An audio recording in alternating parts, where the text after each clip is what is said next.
Shalom saudara-saudara, kita ketemu lagi dalam renungan doa Sabtu pagi. Kali ini, dalam beberapa kali renungan ke depan, saya akan mengajak saudara-saudara merenungkan beberapa hal praktis seputar pergumulan keseharian kita sebagai orang Kristen. Pergumulan-pergumulan yang mungkin kita sadar atau tidak sadar, atau mungkin juga kita tidak mengakuinya. Misalnya, pergumulan sekitar kebosanan, kejenuhan atau keputusasaan, kesepian, pergumulan dengan kecukupan diri, keinginan-keinginan yang begitu banyak yang muncul di dalam diri kita, dan lain sebagainya.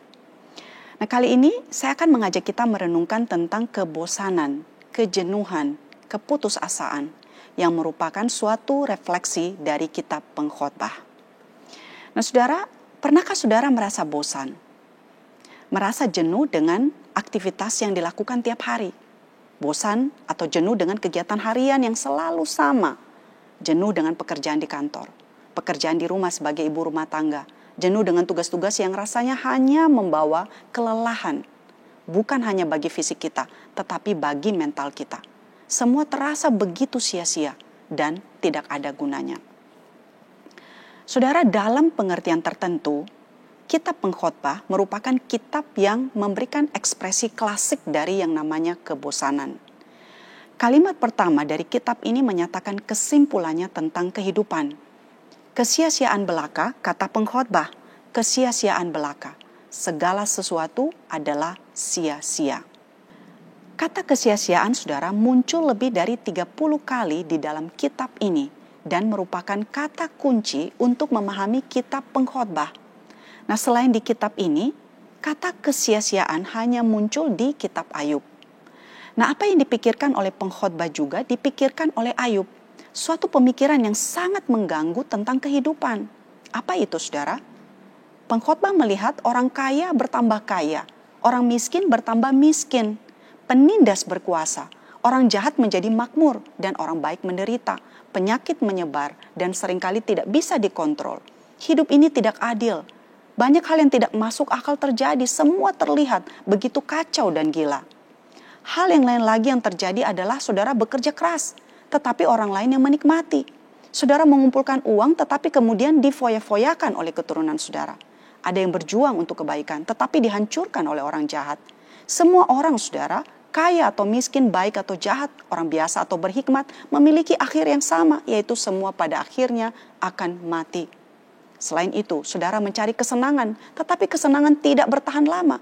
Dan bagi Pengkhotbah, hanya ada satu kata yang cocok untuk menggambarkan kehidupan ini, kesia-siaan. Saudara, tradisi mengatakan bahwa Salomo lah yang menulis kitab ini. Keseluruhan gambaran yang ditulis di dalam kitab Pengkhotbah mencerminkan kondisi di zaman Raja Salomo, di mana Israel mencapai puncaknya sebagai sebuah bangsa. Dan inilah yang menarik untuk kita renungkan, saudara. Bagaimana mungkin keputusasaan bisa muncul di masa keemasan Israel, di saat segala sesuatu berjalan dengan begitu baik? Bagaimana mungkin perasaan kejenuhan muncul di waktu ketika mereka sedang berada di puncak prestasi dan sedang menikmati masa-masa keemasan? Mungkin kita berpikir, seharusnya tulisan tentang kekelaman dan keputusasaan ditulis ketika sedang mengalami penderitaan atau penindasan. Misalnya ketika Israel sedang berada di perbudakan di Mesir selama 400 tahun. Namun ternyata tidak demikian. Nah, disinilah kita melihat sebuah prinsip yang digambarkan oleh Pengkhotbah. Keputusasaan hidup cenderung muncul dari keadaan berlimpah daripada kekurangan.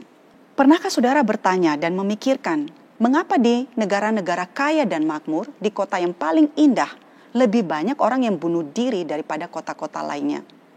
Mengapa seorang yang semua kebutuhan dan keinginannya terpenuhi, memiliki rumah yang baik, istri atau suami yang baik, pekerjaan yang baik, memiliki fasilitas dan semua kecanggihan teknologi yang belum pernah dimiliki di zaman sebelumnya, namun merasakan kekosongan dan ketiadaan makna di dalam hidup? Saudara, negara-negara yang paling tinggi kemajuan teknologinya adalah negara-negara yang ditandai oleh kehancuran keluarga, kecanduan narkotika, aborsi, kekerasan, dan bunuh diri. Keputusasaan hidup dialami oleh mereka yang sedang menikmati kemewahan di kafe-kafe mewah dan nyaman. Keputusasaan itu, saudara, digambarkan di bagian awal kitab Pengkhotbah.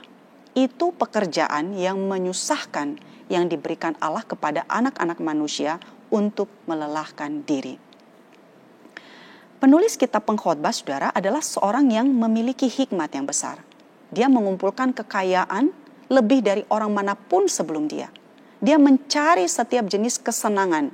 Dia menyelidiki semua ilmu pengetahuan dan melakukan kegiatan sosial dalam skala besar. Namun pada akhirnya dia menyimpulkan, segala sesuatu adalah kesia-siaan dan usaha menjaring angin. Memang tak ada keuntungan di bawah matahari. Saudara, merenungkan kata-kata yang ditulis oleh pengkhotbah ini akan membuat kita terheran-heran. Bagaimana mungkin kata-kata seperti ini ada di dalam Alkitab? Dan kita melihat perbedaan yang sangat besar dengan tulisan-tulisan Amsal. Amsal mengatakan, belajarlah hikmat, kejarlah hikmat. Hikmat itu penting. Ikuti aturan, belajar pengendalian diri. Maka saudara akan hidup dengan baik dan makmur. Nada-nadanya sangat optimis, penuh dengan keyakinan dan ketegasan. Namun semuanya itu sangat berbeda ketika kita membaca kitab Pengkhotbah. Sinis, skeptis, apatis. Di dalam banyak hikmat ada banyak susah hati, dan siapa memperbanyak pengetahuan, memperbanyak kesedihan. Saudara, bagaimanakah kita memahami perkataan-perkataan ini? Namun saudara, bukankah sebenarnya kita juga melihat dan mengalami hal-hal yang dituliskan oleh pengkhotbah ini? Merasakan kejenuhan dan kebosanan hidup. Dan kadang-kadang merasa semuanya sia-sia. Tidak peduli seberapa besar kita berusaha untuk mengisi kekosongan dan kejenuhan hidup kita. Kita tetap tidak bisa melarikan diri, saudara, dari perasaan-perasaan itu. Nah, saudara, J.I. Packer, seorang penulis dan teolog Kristen, pernah berkata, kitab Pengkhotbah adalah salah satu kitab yang memang dirancang untuk menyadarkan kita pada realitas. Bahwa dalam hidup ini ada kalanya kita merasa tertekan, putus asa, bosan, apatis. Nah, ketika membaca kitab Pengkhotbah, kitab ini sebagai pengingat yang kuat akan keterbatasan kita sebagai manusia, saudara. Pengkhotbah sekaligus menunjukkan akibat-akibat yang tidak terhindarkan dari kehidupan yang tidak berpusat kepada Allah dan memberi peringatan tentang segala perangkap yang ada di dalam hidup ini, baik bagi orang percaya maupun yang tidak.